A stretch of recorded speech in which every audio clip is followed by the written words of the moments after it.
असजद और उसकी मामा लॉन में बैठे चाय पी रहे थे। जब असजद फूलों को देखते हुए ख्यालों में खो गया तो उसकी मामा ने पूछा, क्या हुआ है असजद, क्या सोच रहे हो? तो असजद ने बेसाख्ता, मामा क्या माहा को मेरे एक्सीडेंट का नहीं पता? तो उसकी मामा ने हैरान होकर असजद की तरफ देखा और पूछा, क्यों, क्या हुआ बेटा? मामा ने प्यार से असजद के सर पे हाथ फेरते हुए कहा। असजद ने फिर दुख भरे लहजे में कहा, मामा, माहा इतनी संगदिल कैसे हो सकती है कि वो मेरे इतने बड़े हादसे पर भी नहीं आई। असजद की मामा असजद की बेचैनी को देखकर बेइख्तियार होकर बोली, नहीं मेरे बच्चे, माहा हरगिज ऐसी न थी। असजद हैरान होकर, थी? क्या मतलब मामा? कुछ नहीं बेटा, बस ऐसे ही मुंह से निकल गया। मामा ने घबराहट में छुपाने की कोशिश की। मामा क्या बात है, मुझे बताना ना प्लीज। आपने ऐसे ही नहीं कहा, कोई बात तो है जो मुझसे छुपा रही हैं आप। इधर मेरी तरफ देखिए। असजद बेकरार होते हुए अपनी मामा से सब जानना चाहता था कि आखिर वजह क्या है। वो बेटा माहा। असजद की मामा ने ज़ारो कतार रोना शुरू कर दिया। मामा बताइए ना मुझे कि क्या बात है, आप क्यों ऐसे रो रही हैं? असजद ने मामा को इल्तिजाई नजरों से देखते हुए पूछा।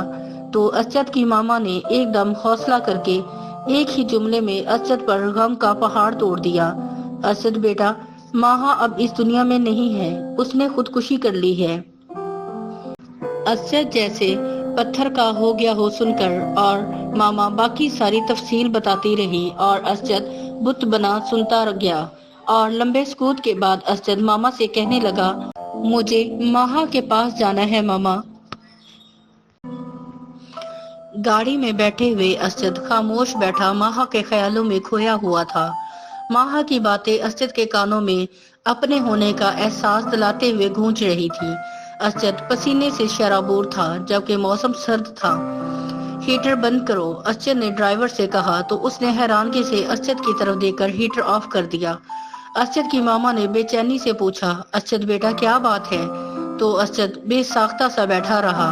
असजद की मामा और परेशान हो गई। गाड़ी रुकी तो असजद ने ड्राइवर की तरफ देखा तो असजद की मामा ने कहा, बस इधर साइड पे लगा दो, गाड़ी, घर यही है। असजद ने दूसरी तरफ देखा तो माहा का घर इसे माहा के तरह हैरान किए हुए था। ड्राइवर ने व्हील चेयर निकाली और असजद को बिठाया और असजद की मामा माहा के घर के दरवाजे पर जाकर ड्राइवर से कहने लगी, तुम गाड़ी में बैठो, हम आते हैं अभी, और मैं अंदर से बुलाती हूँ किसी को। दस्तक दी तो समीर ने दरवाजा खोला और सलाम के बाद असजद की चेयर घर के अंदर ले गया। सामने मलीहा खड़ी थी जो अचानक किसी काम से अपनी तरफ से निकल रही थी। इसकी सेहत काफी खराब लग थी और आंखों के नीचे हल्के नुमाया थे। इसने गुस्से से असजद की तरफ देखा और फुफ्फू को सलाम किए बगैर ही वापस अपने कमरे की तरफ चली गई।